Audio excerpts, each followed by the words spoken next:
দীর্ঘদিন থেকে ভারত থেকে চোরাই পথে আসা চিনিতে সয়লাব সিলেটের বাজার। এতদিন চোরাচালানের সঙ্গে জড়িত ছিলেন আওয়ামী লীগ ও এর অঙ্গ সংগঠনের অনেক নেতাকর্মী। কিন্তু ৫ আগস্ট পতন হয় আওয়ামী লীগ সরকারের। এদিন থেকেই আত্মগোপনে বুঙ্গার চিনির এই কারবারিরা। কিন্তু তারপরও থেমে নেই সিলেট সীমান্ত দিয়ে চিনির চোরাচালান। প্রশ্ন উঠেছে, সিলেটে এখন বুঙ্গার চিনির নিয়ন্ত্রণ করেন কারা? অনেকেই বলছেন এই সিন্ডিকেটে শুধু হাত বদল হয়েছে, কারবার থামেনি। প্রতিনিয়ত আইনশৃঙ্খলা বাহিনীর অভিযানে এসব চিনি ধরা পড়লেও থামছে না চোরাই কার্যক্রম। সর্বশেষ সোমবার সিলেট তামাবিল মহাসড়কের শাহপরান থানা এলাকা থেকে ৩০০ বস্তা ভারতীয় চিনি উদ্ধার করে পুলিশ। এ সময় আটক হয়েছেন ৩ জন।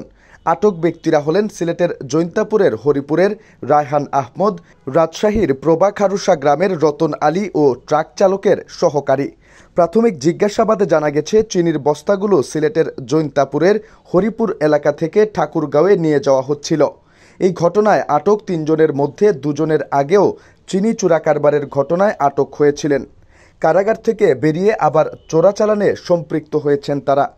সূত্রগুলো বলছে, চোরাই পণ্য সিলেটে প্রবেশ করে মূলত জৈন্তাপুর, জকিগঞ্জ, কানাইঘাট, গোয়াইনঘাট, কোম্পানিগঞ্জ এবং বিয়ানীবাজার উপজেলার সীমান্তবর্তী শতাধিক স্থান দিয়ে।